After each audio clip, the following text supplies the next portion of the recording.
Barangay Hinebra malaking problema kay Japit Aguilar at Stephen Holt mga bro, at Brownlee Halimaw ang bawi. So matapos ang maalat na performance ng Barangay Hinebra kontra Hong Kong Eastern mga bro, naka-bounce back na nga sila laban sa Tira Perma Jeep.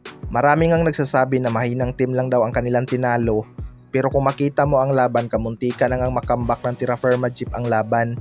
Nasa 18 points nga ang lamang ng Barangay Hinebra sa 4th quarter, pero naibaba pa nga ng Tira Perma Jeep sa single digit sa pangunguna ng former SMC player na sina Vic Manuel at Stanley Pringle.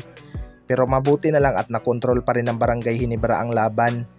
Halimaw nga ang naging bawi ni Justin Brownlee, scoring 49 points, 12 rebounds at 6 assists. Tatlo nga silang nag-double digit mga bro, kabilang dyan sina RJ Abarrientos na may 18 points at 17 points naman para kay Troy Rosario.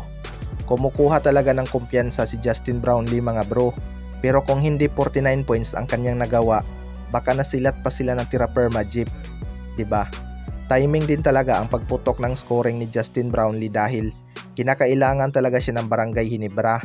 Hindi nga nakapaglaro sina Japit Aguilar at Stephen Holt na top 2 local scorer ng Barangay Hinebra. Mabuti na lang at nag-step up naman ang ibang locals, lalo na itong sina RJ Abarrientos at Troy Rosario. Laking tulong talaga sila sa opensa ng Barangay Hinebra, lalo na't kailangan nilang manalo at baka bounce back sa laban. Sa kabilang banda naman mga bro, Barangay Hinebra may malaking problema kay Japit Aguilar at Stephen Holt. Matapos nga ang nangyari kay Japit Aguilar kontra Hong Kong Eastern mga bro, expected na talaga na hindi makakalaro itong si Japit Aguilar dahil sa injury. Bumigay talaga ang kanyang hita dahil sa pagod. Inaasahan nga na nasa 2 weeks ang kailangang pahinga ni Japit Aguilar, kaya hindi pa rin ito makakalaro sa mga susunod pang laban ng Barangay Hinebra.